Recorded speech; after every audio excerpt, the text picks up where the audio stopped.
Hello guys and welcome back to another review of the Simpsons Treehouse of Horror. This one is for the 16th one, I think.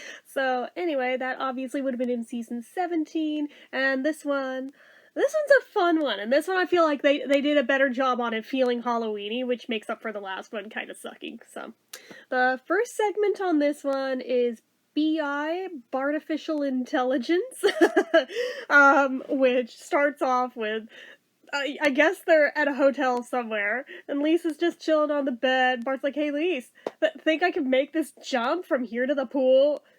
Lisa looks at the window and is like, yeah, there's no way humanly possible, basically.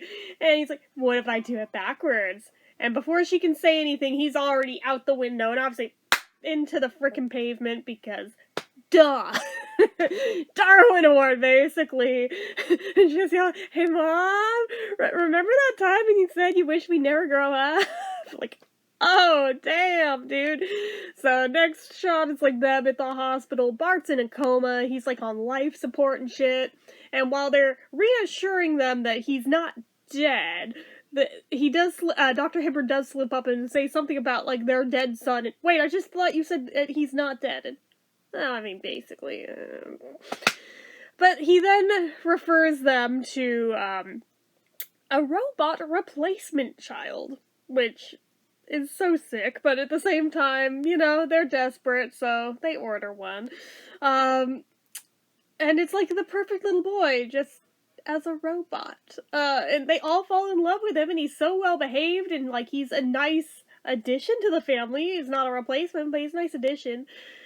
However, Bart recovers, somehow, against all odds, and comes home and sees he's been replaced with a robot, and he is not amused.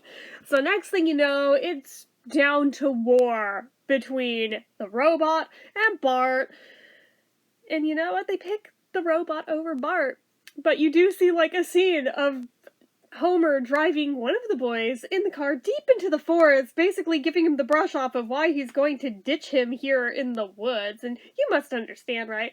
But it's Bart that he's ditching. Ouch. But, so he leaves him there, and everything, goes back to life with, the rest of the family. Bart, meanwhile, is wandering about the woods just trying to survive, and stumbles upon, like, a group of old abandoned robots of all things that he could possibly find in there, and asks if he could like spend the night just safely with them, just as like a safe haven, and they agree, and he has a great time with them. And then it hits bedtime, and because it's Bart, you know that Bart's going to fuck shit up.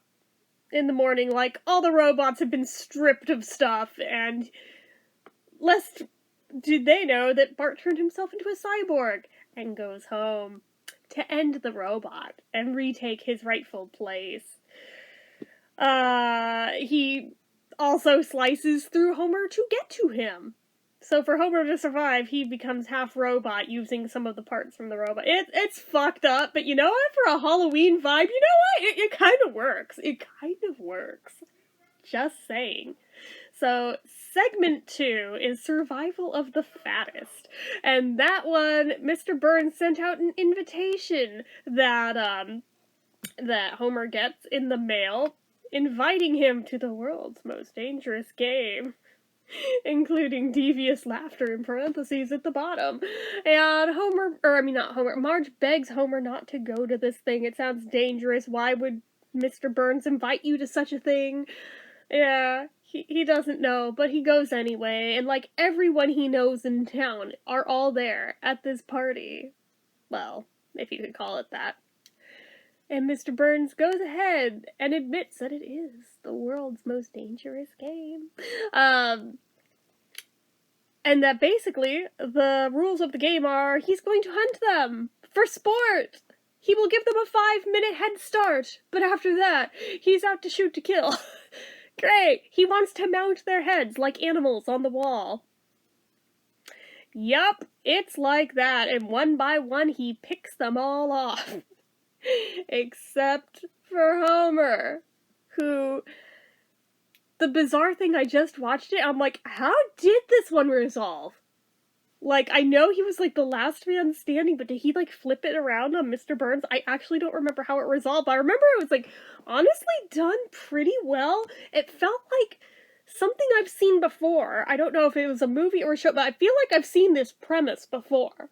But regardless, like, it also definitely did fit in with, like, the whole Halloween vibe, given, like, all the ways that they all died. Just the whole psychological horror aspect of it. And then the final one is probably the weakest of the three, but at the same time definitely worked as like a Halloween vibe. It's called I've Grown Accostumed to Your Face. Aha, aha. Love the pun, love the song, just saying. But anyway, Springfield is holding a Halloween costume contest for the best costume in town, and it goes to what appears to be a witch, and one would assume that this is probably the crazy cat lady dressed up as a witch, because kind of looks like her in there. And she's awarded some kind of voucher for somewhere that wasn't even, like, all that good. So they ask, so who are you under that costume? She's like, ha, funny story. This isn't a costume, I actually am a witch. So they decide that's cheating. They want to take back her coupon that she just won, her gift certificate, whatever. And she decides for that she's going to curse the town into really becoming whatever their costumes were of. Which for some people is great, and for some people is terrible. And then some people weren't even in costume and got cursed anyway. Like the little old guy that's always around. Yeah, he gets turned into a mole. He's like, I wasn't even in a costume. Yeah, and it's all bad. But Maggie was also a witch for Halloween, so that makes her an actual witch. Which Lisa thinks that's gonna be our saving grace. She'll be able to fix it all. Maggie, do something. But Maggie's a baby, so she just turns everybody into pacifiers, and that's how it ends. But, like, of course she did. It'd be too easy to have her actually fix it right, but I thought it was cute. I liked this episode. Honestly, like, this one, yes, this fit the vibe, it fits the theme. It hits. The whole thing hits. I like it. I give it like a 4.5 out of 5. Like, honestly, yeah, this one's a better one. Especially for the later seasons, it's definitely a better one. So, anyway, that's it for this one, guys. So, as usual, you know what to do. If you like this video, go ahead and give it a like. If you're not already and you'd like to be, click subscribe, hit that notification bell icon so you never miss an upload, leave comments down below. Make sure you're following my social media accounts, my Facebook fan page, my Twitter, my Instagram, my eBay, my Reddits, everything and more. It's all down below. And if you like what I do here on this channel and you'd like to help support it, the donation link, as always, is down in the description. Anyway, guys, till next time, see ya!